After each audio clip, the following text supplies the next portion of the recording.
CIT ವತಿಯಿಂದ BLO ಕೆಲಸ ಆಗೋದಿಲ್ಲ ಅಂತ ಹೇಳಿ DC ಅವ್ರಿಗೆ ಮನವಿ ಕೊಡ್ತಾ ಇದ್ದೀವಿ. ಯಾಕಪ್ಪ ಅಂತಂದರೆ ನಮಗೆ 4GB ಮೊಬೈಲ್ ಕೊಟ್ಟಿದ್ದಾರೆ ಆಫೀಸ್ ವತಿಯಿಂದ. ಈಗ ಅಂಗನವಾಡಿದು ಪಿನ್ ಟು ಪಿನ್ ನಾವು ಎಲ್ಲ ಮೆಸೇಜ್ ಮಾಡಬೇಕಾಗ್ತದೆ. ಮಕ್ಕಳು ಬಂದು ಬರಾಬರಿ ಮೆಸೇಜ್ ಆಗಬೇಕು, ಅವ್ರಿಗೆ ಹಾಲು ಕೊಡುವಾಗ ಮೆಸೇಜ್ ಹಾಕಬೇಕು, ಊಟ ಹಾಕುವಾಗ ಮೆಸೇಜ್ ಆಗಬೇಕು. ಇದೆಲ್ಲ ನಮ್ಮ ಅಂಗನವಾಡಿ ಕೆಲಸ ಇರುವಾಗ BLO ಕೆಲಸ ಹಚ್ಚಿದ್ದಾರೆ. ಆದರೂ ಕೂಡ ವರ್ಕರ್ ಏನೋ ಆಗಲಿ ಮಾಡಬೇಕಂತ ಮಾಡ್ತಾ ಇದ್ದಾರೆ. ಆದರೆ ಅದು ಮೊಬೈಲ್ ಸ್ಮಾರ್ಟ್ ಫೋನ್ನಲ್ಲೇ ಮಾಡಿ ಅಂತ ಹೇಳ್ತಾ ಇದ್ದಾರೆ. ಮತ್ತೊಂದಿಗೂ ಕಲರ್ ವೋಟಿಂಗ್ ಲಿಸ್ಟ್ ಮಾಡ್ತಾ ಇದ್ದಾರೆ. ಅವರೆಲ್ಲ ಸರ್ವೇದಾಗಿಂದ ಇರೋ ಮಂದಿದು ಎಲ್ಲದೂ ಕಲರ್ ಫೋಟೋ ಮಾಡ್ಬೇಕಂತ ಹೇಳ್ತಾ ಇದ್ದಾರೆ. ಅವ್ರದ್ದು ಜವಾಬ್ದಾರಿ ಇರ್ತದಲ್ಲ, ಆಫೀಸ್ ಕರೋದು ಅವ್ರು ಕನಿಷ್ಠ ವೋಟಿಂಗ್ ID ಹೊಸದು ಮಾಡ್ಬೇಕಂತೇಳಿ ಎಲ್ಲ ಹೊರ ಇವ್ರು ಅಂಗನವಾಡಿ ಕಾರ್ಯಕರ್ತರ ಮೇಲೆ ಹಾಕ್ತಾ ಇದ್ದಾರೆ.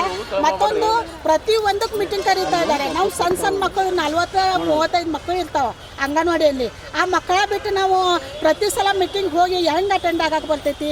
ಮೀಟಿಂಗ್ ಹೋಗಿರ್ತಾರೆ, ಸಿಗ್ನೇಚರ್ ಮಾಡಿರ್ತಾರೆ, ಆದರೂ ಕೂಡ ಅವ್ರು ನೋಟಿಸ್ ಕೊಡ್ತಾ ಇದ್ದಾರೆ. ಇವರು ಇದಕ್ಕೆ ನಾವು ವಿರೋಧ ಮಾಡ್ತಾ ಇದ್ದೀವಿ. ನಾವು ಇದು BLO ಕೆಲಸ ನಮ್ಗೆ ಬೇಡ.